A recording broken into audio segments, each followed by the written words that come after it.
Hunting season is right around the corner. Now's a good time to introduce a new product that we have. It's called Mute Stuff. What Mute Stuff is, it's a very thin felt padding that was primarily picked to quiet our stops down. Some of the hard draw stops, when you put them on a bow, depending upon the cam design, how fast you pull into the wall, your serving material that's on the cable, you might be getting a little bit of ting when that stop hits the cable. Well, what we came up with, and we took a bit of time to find this product, but it's very thin felt. It's 1/64 of an inch, so it's about 8 sheets of paper thick, and it has an adhesive backing and it's very conformable, so whatever shape you're gonna do with it, it sticks very, very well to that, and it'll form around it. So a little bit later in the video we'll go over installing them. I got a few tips for when you put them on the stops, and then we'll also do a launcher blade. So a lot of guys are putting felt on their launcher blades. This is the Ultra Rest. As you can see how well it conforms to the actual blade itself. Got a couple other examples of launcher blades that I've covered. What else can we cover with it? How about our quivers? Quiver is one of the loudest pieces I've ever experienced on my bow. This quiver hood, a lot of times, is just a plastic material. This one's been covered. As you can see, it conforms pretty nicely. This is one sheet. There's a seam on the top and a seam in the back. And when you scrape a branch across it, it doesn't make all that noise a quiver typically makes. I know there's some quivers out there that have addressed that, but if you're running a quiver with the hard plastic on it, it's a good application. Shelf felt, so we've got it in here in case your arrow falls off or hits the felt or hits the riser. It's not going to make a lot of noise. Just kind of showing how conformable that is.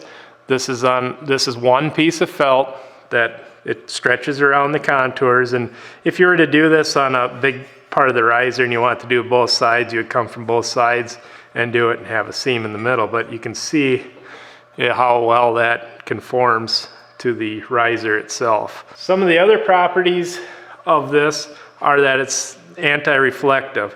So if you need to put it up by your sights so that you're not getting a glare off of the riser, it'll do that. Another thing is the inside of a scope housing. So sometimes you get glare off the scope, and a lot of companies are doing baffles and things like that, but this material naturally has an anti-reflective property to it because it's black and it has a lot of different surfaces for light to bounce off of. So inside of a scope housing, it'll cut glare. It's thin enough that you don't get a bulk buildup of it. Mute Stuff comes in two different widths. It comes in a 2-inch width and a 3 3/4 inch width. It has a self-sticking back, and it's 1/64 of an inch thick, so about 16 thousandths. And each width has 3 different lengths. It comes in a 10-inch length, a 24-inch length, and a 60-inch length. So you can buy as much as you need or as little as you need to get the job done. Let's go ahead and cover this A1 stop for the SR6. What we're going to want to do is just wrap the outside of it and have our seam in this indentation, since our string or our cable will never touch that indentation. We'll take a piece of 2-inch wide Mute Stuff and we're going to cut it with a razor blade and a hammer. That's the best way to keep a straight line. It does cut with the scissors, but with the scissors, if you have just the cheaper scissors, it wants to pull off to the side. We'll just lay the stop on the material and we will put our razor blade on that side and move it over to this side. And now I just want to cut that off at that width. So there we have a strip that'll be wide enough for the stop. Okay, now we're going to remove the backing partially so that we're exposing the sticky part. And we want to start, like I said, in the groove. So when you're looking at your stops, probably pick the widest groove that there is. This appears to be the widest one. We'll put the felt down in that groove. And we're just going to wrap around, and we're going to want to keep pushing into the stop so it conforms to the configuration of the stop. This isn't going to change your draw lengths by a whole lot, because even though the material is 16 thousandths thick, when the cable is compressed in there, the effective thickness of this material is very thin, so you won't really see a difference.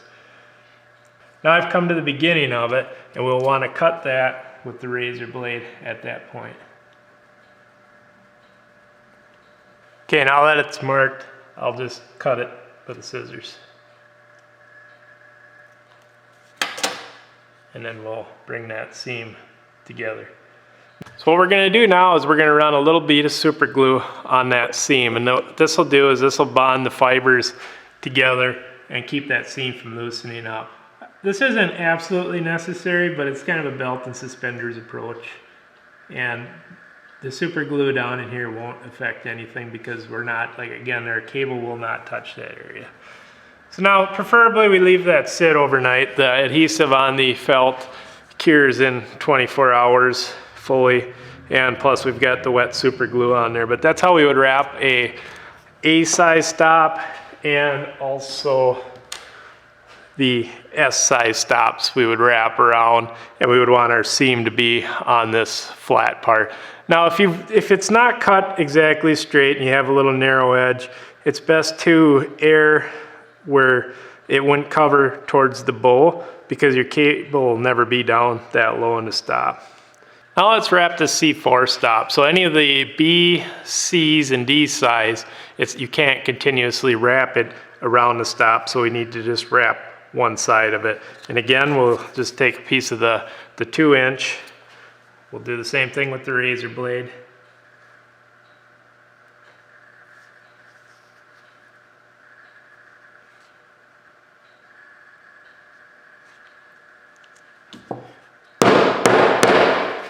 And I have a magazine under here. Makes a good place for that razor blade to dig in. Don't do it on your kitchen counter. Your wife will not be real happy with you. And this one, what we're gonna do is we're gonna pre-cut it to length before we install it. So I just wanna lay it up. We're gonna do the 4-dot side on this one. And I will cut this one right there, just with the scissors again. And you can see how that scissors, it starts pulling off to the side. Even though I had the scissors square when I cut, it just starts to pull out a little bit. That's what you have to watch out for if you try and cut it lengthwise with the scissors. That's why I prefer chopping it with the razor blade.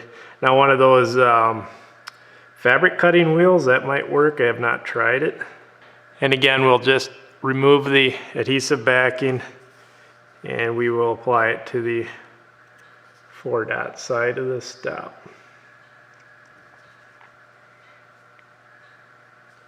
And we'll just wrap, you want it long enough so that it comes around the side, because your cable will never be in there. And that'll hang on there. We can do the super glue on the edges to the stop, and that'll help hold that also again. But you could do all 4 sides of it, and that'll quiet those stops right down. This is a blade from a Quad Ultra Rest, pretty typical launcher, very popular. And what we're gonna do is cover this one with Mute Stuff. And our end goal is to have the seam right here. We're gonna have this 100% covered, but the seam will be right down in here where it'll never touch your arrow, and it should last for a long time. So again, we're gonna use a 2-inch wide piece of Mute Stuff, and we're gonna cut it. Let's cut it twice as wide as that blade. Doesn't have to be exact right now. Again, I prefer the hammer and razor blade. So like this will wrap around that way, and we'll have extra to trim. We'll remove the adhesive backing off of the rest, and we're gonna start from the front. This is the top of the rest. We're gonna start with the top of the rest and work our way back so our seam ends up in the back. And I'm gonna wrap this one almost down to those holes. So we wanna place it fairly centered on the rest, and we wanna work it down into that recess so it follows that contour. We wanna follow the actual arms out, and there's another contour inside of that arm we want to get covered. You can kind of see it forming around that rest. So now I'm pushing down in the middle a fair amount, getting it to stretch down that rest, and we can see right where that V is. You can see the V that's actually in the rest, and I don't know if it's showing up on camera, but there's an you can see it on this side. And what we want to do is slice the material right down the middle. Okay, now that it's sliced down the middle, we want to take those flaps on the inside and we want to pull it around that rest and start wrapping it, wrapping those arms. And as you can see, it's coming around, it's conforming nicely to the rest. Now that I have it wrapped around, I want to cut the extra material off up here. I want to cut this about in the middle of the arm.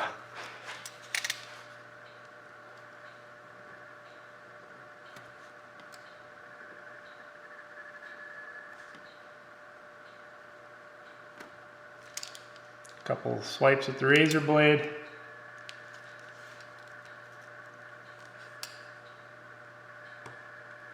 And anything up in here, we're not going to go longer than the rest, so we'll come back and trim that up.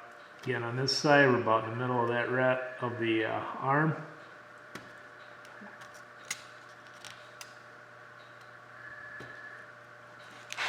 And then we'll trim this just a little bit longer than the tip of that rest.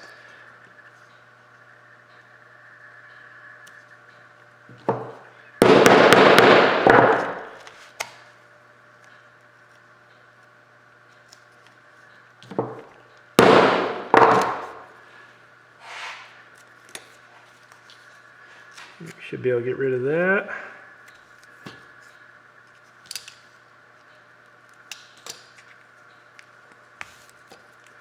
Okay, now we want to take the tips and just kind of press that in and form it down in there. This one's a little longer than I like it. I'm going to trim that one down a little.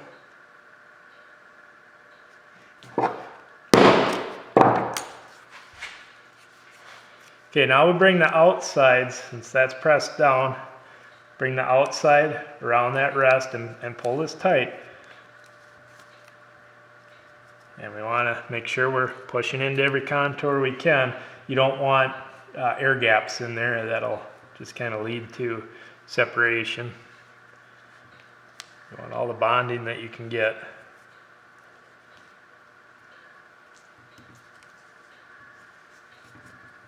It's pretty tough material, so you can pull pretty hard on it.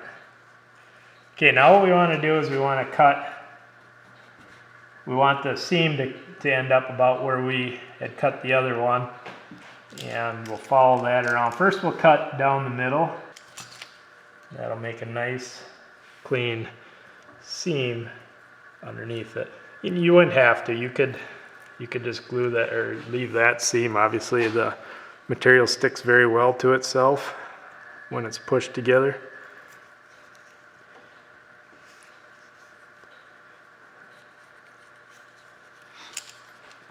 And now we're going to follow up the arm.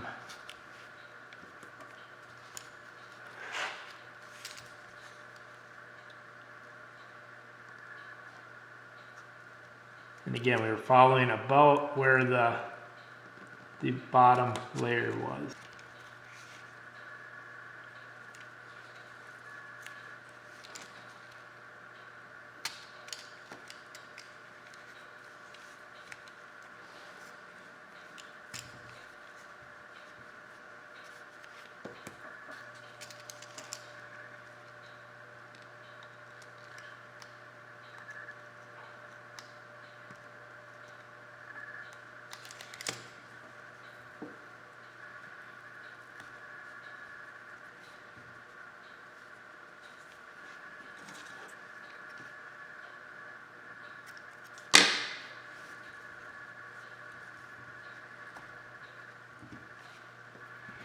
And you can work that seam together if it's opened up in a few places.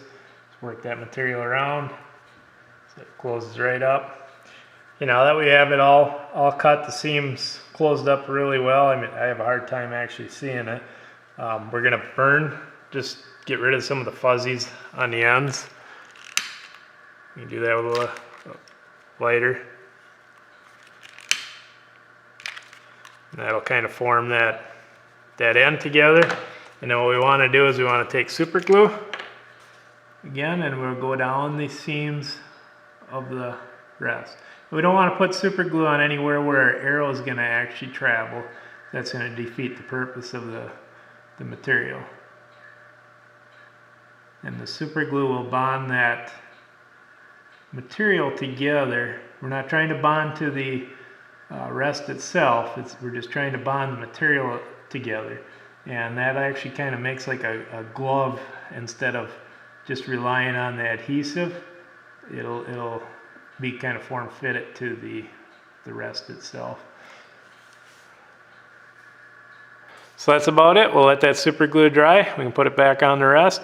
You can see that the contours are showing up really nicely in the rest, so the material is actually stuck down in there. So again, that was Mute Stuff. It's available in 2 inches wide, 3 3/4 inches wide, 10, 24, and 60 inches in length. This is not the only thing we're coming out with this year yet. Don't worry, we do have something else pretty big coming down the pipeline. Some of you guys have seen it or heard about it. Some of you guys are using the prototypes.